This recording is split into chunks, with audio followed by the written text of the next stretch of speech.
Hi అండి. అందరికీ నమస్కారం. Welcome to my channel. ఈ వీడియోలో ప్రభుత్వ ఉద్యోగులకు మరియు పెన్షనర్లకు కొత్త పీఆర్సీ పే స్కేల్స్ తగ్గింపు, వేతన సవరణ ఎక్కువ ఉంటే ఏమవుతుంది అనేది ఈ వీడియోలో తెలుసుకుందాము.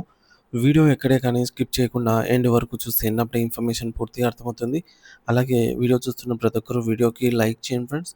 ఈ వీడియోని తోటి ఉద్యోగ, పెన్షనర్ మిత్రులతో అయితే షేర్ చేయండి.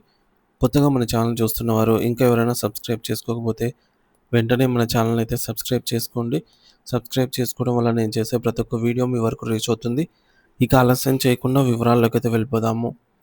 ఫ్రెండ్స్, ఇక విషయానికొచ్చినట్లయితే తెలంగాణ రాష్ట్రంలోని ప్రభుత్వ ఉద్యోగులు మరియు వివిధ రంగాల్లో పనిచేస్తున్న కార్మికుల్లో ప్రస్తుతం ఒక ప్రధానమైన సందేహం నెలకొంది. అదేంటంటే కొత్తగా అమల్లోకి రాబోయేటటువంటి పీఆర్సీ లేదా వేతన సవరణ వల్ల మరి ప్రస్తుతం పొందుతున్నటువంటి జీతాలు ఏమైనా తగ్గుతాయా అని. సో, ఈ విషయంలో స్పష్టతనిస్తూ ప్రభుత్వం ఇప్పటికే కనీస వేతనాలను పెంచుతూ అధికారికంగా ఉత్తర్వులను జారీ చేసింది కూడా. మరియు ఈ కొత్త వేతనాలు రాష్ట్ర వ్యాప్తంగా అమల్లోకి కూడా వచ్చాయన్నమాట. సో, గత 14 ఏళ్లుగా రాష్ట్రంలో కనీస వేతనాల సవరణ ప్రక్రియ పెండింగ్‌లో ఉండటం వల్ల లక్షలాది మంది కార్మికులు ఆర్థికంగా నష్టపోయారు. అయితే కొత్తగా ఏర్పడిన కాంగ్రెస్ ప్రభుత్వం ఈ సమస్యపై దృష్టి సారించి వేతన సవరణ సలహా మండలిని మరియు మంత్రివర్గ ఉపసంఘాన్ని నియమించింది. ఈ ఈ సలహా మండలి చైర్మన్ జనక్ ప్రసాద్ గారు వివరించిన దాని ప్రకారంగా రాష్ట్ర వ్యాప్తంగా ఉన్నటువంటి 178 రకాల వృత్తుల వారికి వేతన సవరణ వర్తిస్తుంది. తద్వారా అసంఘటిత రంగంలోని కార్మికులకు కూడా భరోసా లభిస్తుంది అనైతే అన్నారు. అయితే వేతనాల అమలును పారదర్శకంగా చేయడానికి రాష్ట్రానికి మున్సిపల్ కార్పొరేషన్లు, మున్సిపాలిటీలు మరియు గ్రామీణ ప్రాంతాలని 3 జోన్లుగా విభజించారు. ఎందుకంటే నివసించే ప్రాంతాన్ని బట్టి ఖర్చులు మారుతుంటాయి కాబట్టి ఈ యొక్క విభజన అనేది అవసరమైంది. అంతేకాకుండా కార్మికుల పనితీరు మరియు నైపుణ్యాన్ని బట్టి వారిని అన్‌స్కిల్డ్ అంటే నైపుణ్యం లేని వారు, సెమీ స్కిల్డ్ పాక్షికంగా నైపుణ్యం గలవారు, స్కిల్డ్ పూర్తి నైపుణ్యం గలవారు మరియు హైలీ స్కిల్డ్ ఉన్నత నైపుణ్యం కలిగిన వారని 4 రకాలుగా అయితే వర్గీకరించారు.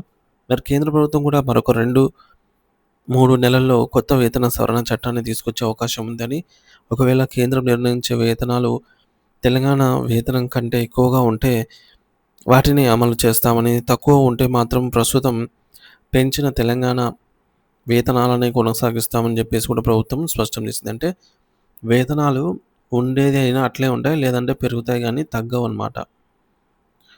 సో, దీనివల్ల ఉద్యోగులకు ఎట్టి పరిస్థితుల్లోనూ నష్టం జరగదని, కేవలం మెరుగైన వేతనం మాత్రమే లభిస్తుందనైతే అర్థమవుతోంది.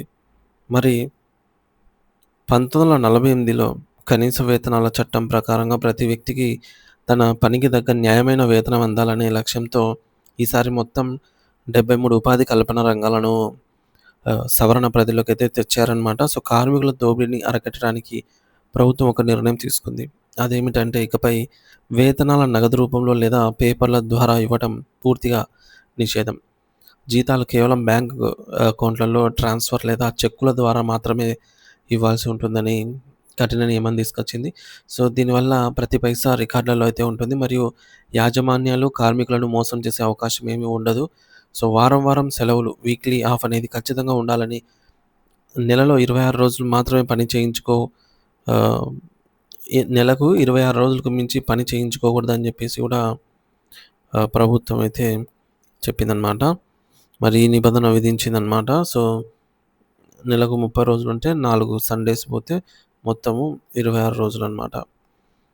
సో, ఈ విధంగా ప్రతిరోజు 8 గంటలు మాత్రమే పని ఉండాలని కూడా ఆదేశించింది. అంతకంటే ఎక్కువ సమయం లేదా సెలవు రోజుల్లో పని చేయించుకుంటే వారికి సాధారణ వేతనం కంటే రెట్టింపు డబుల్ పేమెంట్ చెల్లించాలని కూడా జీవోలో స్పష్టంగా పేర్కొన్నారు. ఇక శిక్షణలో ఉన్న వారికి అంటే ట్రైనీస్ ఆర్ అపాయింటీస్ కూడా ఆయా విభాగాల్లోని కనీస వేతనంలో 75% చెల్లించాల్సి ఉంటుంది. సో, ఇది కొత్తగా వృత్తిలోకి వచ్చే వారికి ఆర్థికంగా ఆసరాగా అయితే నిలుస్తుంది. మరి ఈసారి ప్రభుత్వం తన పరిధిని మరింత విస్తృతం చేస్తూ మరొక 10 కొత్త రంగాలను కనీస వేతనాల చట్టం పరిధిలోకి తెచ్చింది. ఇందులో కామర్సు, కొరియర్ సర్వీసు, ఆధ్యాత్మిక సంస్థలు, పబ్లిక్ పార్కులు, టీవీ కేబుల్ నెట్వర్కు, అలాగే హ్యాండీక్రాఫ్టు, అలాగే బోల్వేజ్ బోల్వేర్ డ్రిల్లింగ్ మరియు రెడీమిక్స్ రెడీమిక్స్ కాంక్రీట్ అంటే ఆల్రెడీ మిక్స్ అయిన కాంక్రీటు వంటి రంగాలైతే ఉన్నాయి. మరి దీనివల్ల ఈ రంగాల్లోని వేలాది మంది కార్మికులకు చట్టపరమైన రక్షణ అనేది లభిస్తుంది. విద్యావంతులైన మరియు నైపుణ్యం కలిగినటువంటి కార్మికులకు గతంలో కేవలం 5,300 నుంచి 9,500 మధ్య వేతనాలుండేవి. కానీ ఇప్పుడు వాటిని 16,000 నుంచి 20,000 రూపాయలకైతే పెంచడం జరిగింది. మరి అంతేకాకుండా అయితే కార్మిక సంఘాల నుండి కొన్ని అభ్యంతరాలు గూడా వ్యక్తమవుతూ ఉన్నాయన్నమాట. సో, ప్రస్తుతం ఉన్న ద్రవ్యోల్బణం మరియు నిత్యావసర వస్తువుల ధరల పెరుగుదల దృష్ట్యా కనీస వేతనాన్ని రూ. 26,000 కన్నా పెంచాలని జెప్పేసి వారు డిమాండ్ చేస్తున్నారు. ఒకవేళ ఏదైనా పరిశ్రమలో ప్రభుత్వం నిర్ణయించిన దానికంటే ముందుగానే ఎక్కువ వేతనం ఇస్తూ ఉన్నట్లయితే, కొత్త నిబంధన పేరుతో ఆ వేతనాన్ని తగ్గించటానికి వీలు లేదని జెప్పేసి గూడా ప్రభుత్వం ఖరాఖండిగా చెప్పేసింది. అంటే వేతనాలు తగ్గేదేముండదు. పెరిగితే పెరుగుతాయి అంతే. లేదంటే తగ్గేదేం లేదని జెప్పేసి ప్రభుత్వం హామీ ఇచ్చింది. గతంలో ఇటువంటి నిబంధనలు ఉన్నప్పటికీ గూడా సరైన పర్యవేక్షణ లేక అమలు కాలేదని, అందుకే ఈసారి జిల్లా స్థాయి కమిటీలను ఏర్పాటు చేసి మరి వేతనాల అమలును నిరంతరం పర్యవేక్షిస్తామని జెప్పేసి ప్రభుత్వం హామీ ఇచ్చింది. మరి పని గంటల విషయంలో ఇప్పటికే చాలామంది కార్మికులు రాత్రి 7, 8 వరకు గూడా పనిచేస్తూ ఇబ్బందులు పడుతున్నారని, ఈ కొత్త నిబంధనలు అమలైతేనే వారి జీవితాల్లో వెలుగనేది వస్తుంది అనైతే ఆశిద్దాము. సో ఫ్రెండ్స్, ముఖ్యంగా వేతన సవరణ 14 ఏళ్ల తర్వాత 178 రకాల వృత్తులకు కనీస వేతనాలనైతే పెంచుతున్నారు. అప్‌డేట్ చేస్తున్నారనమాట. సో, జీతాల తగ్గింపయితే ఉండదు. ప్రభుత్వం నిర్ణయించిన వేతనం కంటే ఇప్పటికే ఎక్కువ తీసుకుంటున్న వారికి తగ్గే ప్రసక్తే లేదు. అదే కంటిన్యూ అవుతుంది. జోన్ల విభజన. వ్యయం ఆధారంగా రాష్ట్రాన్ని 3 జోన్లుగా, అదే కార్పొరేషను, మున్సిపాలిటీ, గ్రామీణ అని ఈ 3 జోన్లుగా అయితే విభజించారనమాట. మరి పని గంటలు గూడా 8 గంటలకు మించి అదనంగా చేపించుకోకూడదు. 8 గంటల వరకు మాత్రమే పని ఉండాలి అని జెప్పేసింది. ఒకవేళ అదనంగా చేపించుకుంటే డబుల్ వేజెస్ అంటే రెట్టింపు వేతనం ఇవ్వాల్సి ఉంటుంది అనైతే నిబంధన పెట్టింది. ఇక చెల్లింపు విధానం గూడా నగదు రూపంలో అస్సలు ఇవ్వకూడదు. జీతాలు కేవలం బ్యాంకు ట్రాన్స్‌ఫర్ లేదా చెక్కులలో పద్ధతిలో మాత్రమే అనుమతించాలి అని జెప్పేసి ప్రభుత్వము నిబంధన పెట్టింది. ఇక కొత్త రంగాలైనటువంటి కామర్సు, కొరియర్ వంటి మరో 10 రంగాలను కనీస వేతన చట్టం పరిధిలోకైతే చేర్చారు. ఇక శిక్షణా వేతనం, అప్రెంటిస్‌లుగా పనిచేసిన వారికి సంబంధించిన కేటగిరీలో వేతనంలో 75% అయితే చెల్లించాలని జెప్పేసి గూడా అప్రెంటిస్‌లో ఉన్న వారికి గూడా గుడ్ న్యూస్ అయితే తెలిపింది. మరి ఓవరాల్‌గా అంతా గుడ్ న్యూస్‌గానే అయితే ఉందన్నమాట ఇది వేతనాల పెంపైతే కార్మికులకు సంబంధించి.